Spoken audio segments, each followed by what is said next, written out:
I yelled at Charlie Kirk on Monday, September 8th. I was upset about what he had said, something I didn't agree with. And even though he wasn't in front of me, I was yelling at him about it. Then on Wednesday, I hear he's been shot. And then I hear people are celebrating the death of somebody just because you don't agree with them. And I'm guilty of the same, not agreeing with something he said. Didn't mean I didn't agree with everything he said or whatever it might be. But who are we? Who are we to say we're right or wrong or whatever it is? Whether he was right or wrong. This is not an argument about who's right or wrong. What about the absolute truth? Who's standing by that gold standard? How can we laugh about the life that is lost, especially when it's somebody like that young, 31, same age as my son, born in 1993. I'm guilty. I feel guilty about what happened to him because I was angry with him. And it's tearing me apart inside, and I've cried about it. I didn't hate him.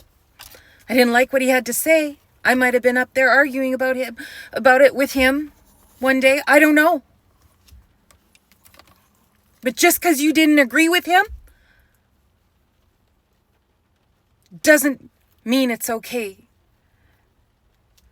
for a man to die that way. To be assassinated, to be murdered over a disagreement because you don't agree with their opinion. We're all guilty of it. Each and every one of us that has been angry and maybe wanted that to happen. Some of you wanted that to happen to him. You're all guilty of his murder. Just like I'm guilty of being angry with him and feeling like maybe I projected that negative energy his way. And I didn't really know who he was until somebody introduced him to me and told me who his name was. And a couple days later, I was looking at what he was saying, and something popped up, and I didn't agree with it. And I was angry about that. He said a lot of things I did agree with.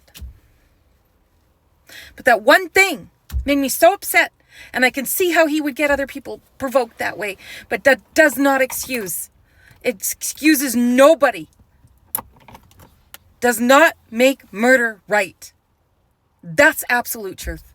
That's the gold standard we need to stand behind. And shame on anyone who's standing there laughing at something like this happening. Shame on you.